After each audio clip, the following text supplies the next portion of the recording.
So, ito guys, yung nasa background natin. Delete talaga ako niyan dito sa Middle East.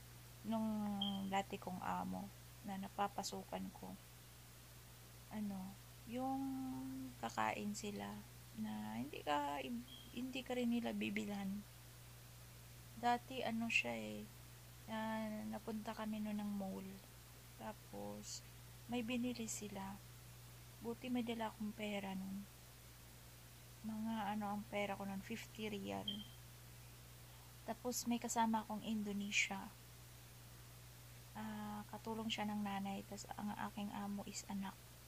Dalawa kami sinama. Tapos ngayon, pagdating namin sa mall, kumain yung amo ko sa restaurant.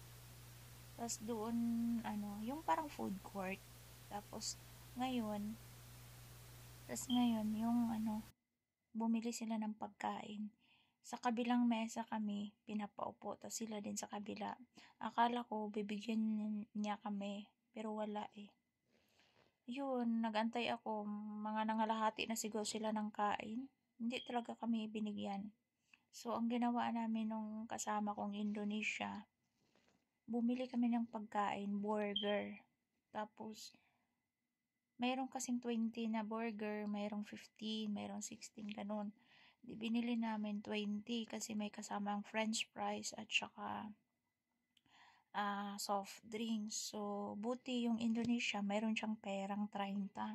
So, sabi ko, bili na lang tayo kasi kaysa magugutom tayo. Nakarating kami noon ng mall is 2:00.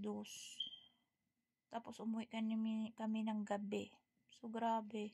Nakaya ng ibang amo dito no na hindi talaga isasama ang katulong pag kumakain sila. Hindi ka bibigyan ba? Marami po dito, madalas. Hindi naman lahat, pero madalas. Yung iba dito is binibilang, yung amo ko dati binibilang yung saging, yung prutas, mga ganun. Tapos, bilang niya yun. Tapos, di baling ang pagkain babulok, wag lang makain ng katulong. Relate na relate ako dyan. Ranas ko yan. Di baling itapon sa basurahan yung pagkain, wag lang kainin ng katulong. Ganon sila guys. Hindi naman lahat. May mga babae dito na amo na ganyan ang ugali. May mga amo akong dati na yung lalaki mabait, yung babae kademonyeta. Di naman po lahat, pero kadalasan. Yan talaga ang na-experience ko dito sa ilang taon kong nagtrabaho sa Saudi Arabia. Parang ang sakit ba sa dibdib natin na yung naririnig natin, nakikita, ganun, na ganun sila, hindi ka kayang pakainin.